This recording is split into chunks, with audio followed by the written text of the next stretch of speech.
this is a very sneaky little secret that I don't know that many people know of. Hi everyone and welcome back to my channel. In today's video we're going to be talking about the 10 most common mistakes people make with their AP applications. Now of course these mistakes aren't concrete, no one has told me this, there's not really a marking criteria for assistant psychologist applications, but through my own trial and error and through reading and helping other people with their applications, I've kind of got a better idea of what we should be doing and what we shouldn't be doing. So in this video we're going to focus on the shouldn'ts. The first mistake is not using the person specification. Now if you're not using the person specification, then what are you even writing about? The person spec covers what they want in a successful candidate, so it's important that you can show them how you have those skills in your supporting information. Mistake number 2 is not showing how you have gained that skill. If you don't show them how you gain that skill, then all you're really doing is rewriting the person specification, which is not what they want you to do. So say on the person specification they talk about communication, you need to say how you gain that skill of communication,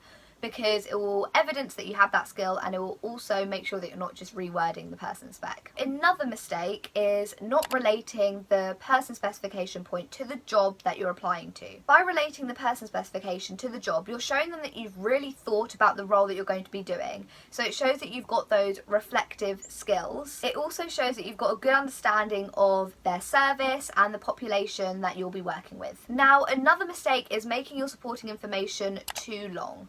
So I think the sweet spot is 800 words, and again I haven't got this number from anywhere official, this is just a number that through trial and error has worked. You need to remember that they're reading so many applications, so be kind to them. You don't want them to not like you just based on the fact that you've given them a long piece of writing to read. So keep it to 800. It also shows that you have the skill of writing in a concise manner. The next one, and it's related to the last point that I mentioned, and it's the mistake of waffling or repeating yourself. When you write your supporting information, there is no need to mention your grades, the fact that your course was BPS accredited. You've already given them that information in the other part of your application. So you know when you're doing out your NHS jobs form and you have to fill out something that looks kind of like a CV?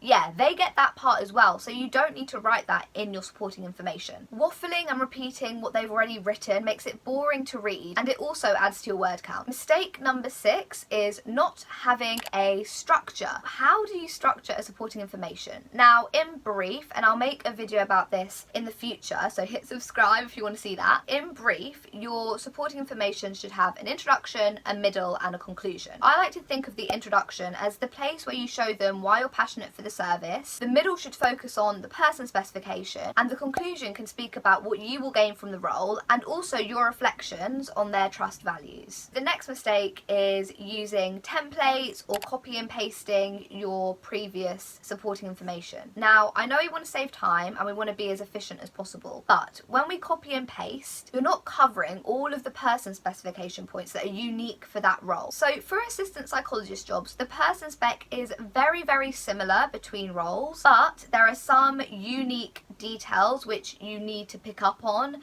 in order to be a successful candidate. When you copy and paste things, it also doesn't show that you're passionate for the service, you haven't taken the time to start fresh, and by copy and pasting it doesn't make their service feel special. And I know that sounds weird. You want to let them know that you're really interested and passionate about working for their service, and by you copy and pasting, that doesn't really convey that. Another mistake is that you include statistics about the service or the population that you're working with. I can put my hand up and say that I used to do this all the time in my very first applications. While you think it shows that you're knowledgeable, and it does, it shows that you've done your research and that's really good, but you have to remember who your audience is and they know these stats. You don't need to tell them this again. This supporting information is meant to be about you, not about them. When you're writing your person specification, you don't need to mention how many % of the population are experiencing a certain mental health condition or how much money is put into this particular service. You don't need to include that. What would be better to include is maybe some of the challenges that their service or their population faces. So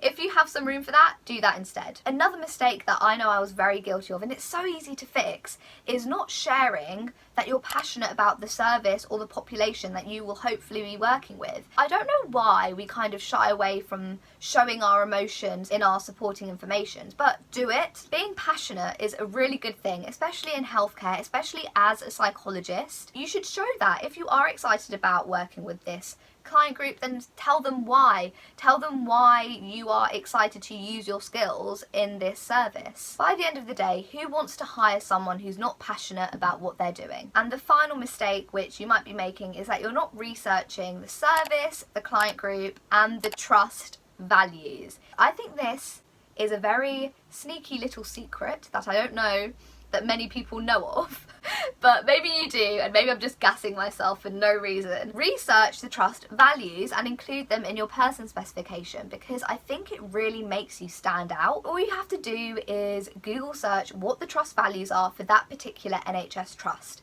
And by doing this, you're letting the employer know that you've gone the extra mile by researching what their trust values are. Now, the trust values are so important for every NHS trust because it is what motivates them and it's what they're striving towards when they are providing care. So try to include that in your application. And that's it, everyone. Those are the 10 most common mistakes I think people make in their assistant psychologist applications.